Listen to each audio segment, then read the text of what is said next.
Culture Média. Thomas Hill. On démarre cette émission avec la session de rattrapage de Jean-Luc Lemoine. Et alors Jean-Luc, nous recevons donc Lionel Stan, le directeur d'H2O, la société de production de TPMP, que vous devez bien connaître a priori. Bah évidemment, je connais Lionel depuis un petit moment.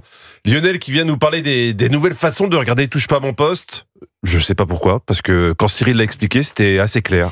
Dès lundi, les chéris, on sera en direct sur Dailymotion, sur YouTube, sur Free sur le canal 31, sur SFR en 29, sur Orange en 80. Odile. Le compte est bon. Il y en a d'autres qui vont nous appeler. Mais c'est vrai que c'est ça que j'aime. Et comme c'est ça, Cyril. On peut pas le couper. Non mais même les énigmes de 100% logique sont plus simples. Hein. Et pourtant, ça a marché. Ouais. Énorme carton pour l'émission sur les différentes plateformes. Et c'est bien que Lionel vienne nous en parler, car il y a toujours cru, Lionel. Gauthier Lebray interrogeait Cyril dans On marche sur la tête. Et vous, comme d'hab, vous n'avez pas douté. J'étais avec vous vendredi soir, on en parlait, vous n'avez pas douté. Non, franchement, non, j'étais Même sûr. des personnes proches de vous n'y Bien croyaient sûr. pas. Hein. Même Lionel, Lionel Stan, il était un peu circonspect. Voilà, ça c'est mon Lionel, un gars qui a du pif. Mais attention, pas de moquerie. Ça peut arriver au plus grand d'avoir de bonnes intuitions. Jeudi, Cyril a demandé à tout le monde autour de la table son pressentiment pour la suite de l'aventure. Et comme j'étais en plateau, il m'a demandé mon avis. Tous les gens qui m'entourent pensent le contraire, pensent que tu vas partir sur M6. Moi, je suis sûr que tout ça, c'est de la diversion. On n'est pas sur une intuition de génie, là. Sachez quand même qu'avec Lionel Stan, on va ouvrir un cabinet de consulting ou de voyance, on ne sait pas encore. Pour la dernière de Touche pas à mon poste, les plus grandes stars avaient apporté leur soutien. Enfin, presque. Quand je dis les plus grandes stars, il y a eu quelques oublis quand même. Mais ça va, Cyril les a pas affichés. Il y en a beaucoup qui n'ont pas réagi.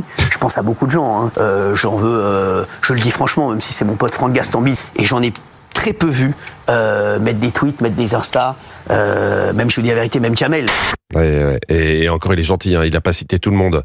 Aucun message de Johnny Hallyday, ni de Jacques Chirac d'ailleurs. Les gens n'ont aucune mémoire. Les ingrats. Voilà. Volodymyr Zelensky, pas un tweet pour la fin de C8. Faudra pas s'étonner si après Cyril préfère Trump. En tout cas, carton absolu pour la dernière sur C8. Et je suis très optimiste pour la suite, car j'ai entendu Olivier d'Artigol dans On marche sur la tête, et il a raconté un truc hallucinant. Franchement, Hier, c'est Cyril, j'étais au bistrot. Oui. Entre On marche sur la tête et l'heure des pros 2. Et derrière moi... Bon, déjà, on notera que pour bien préparer On marche sur la tête et l'heure des pros 2, Olivier va au bistrot. C'est la technique Pichenet, ça. Ce qui prouve qu'à Culture Média, on était quand même bien en avance sur tout le monde. Mais la question, c'est qui avait-il derrière Olivier d'Artigol? On joue à Qui veut bien se faire voir du patron. Olivier d'Artigol était au bistrot. Mais que s'est-il passé derrière lui? Réponse A. Il a vu des gens réciter les nouvelles fréquences de TPMP comme si c'était une prière. Réponse B. Il a vu Louis Boyard en pleurs, car il se demandait qui allait bien pouvoir parler de lui maintenant. Réponse C. Il a vu une dame âgée arborer fièrement un tatouage de la tête de Cyril, mais il n'est pas sûr parce qu'elle était un peu fripée. Réponse D. Aucune des trois réponses. Comme il était dans un bistrot, il a simplement vu Julien Pichenet. Je l'ai vu. Je l'ai déjà vu là-bas. La D. La D. On écoute la réponse. Derrière moi, il y avait un couple qui récitait de mémoire les plateformes et les... Non. Si, voilà. Mais tu vas là, il récitait. Et j'étais pas ivre. Hein. Non. C'est La précision utile. Je suis pas ivre, attention. Je crois qu'on a le faillot de la semaine. Parce que j'aime beaucoup Olivier d'Artigol. Mais s'il croise vraiment des couples qui disent en marchant sur Free, Canal 31, sur SFR, Canal 29, sur Orange, Canal 80, sur Bouygues, Canal 64, là, Cyril doit pas se présenter à la présidentielle. Faut qu'il ouvre une secte tout de suite, de toute urgence. Très inquiétant. À part ça, je pense que Lionel doit être content. Il vit sa meilleure vie. Bien sûr, il est attristé par la fin de C8, mais il a enfin pu renégocier les chroniqueurs à la baisse. Toujours un plaisir. Car dans le prime de la vérité, là, Cyril a révélé combien avait gagné au maximum une chroniqueuse avec H2O, à savoir Raquel Garrido. Je vais vous dire combien c'était, je vous jure que c'est vrai. Je crois que c'était, si je me trompe pas, je crois que c'était en facture. Je crois savoir que c'était quoi? C'était Lionel Stan, combien?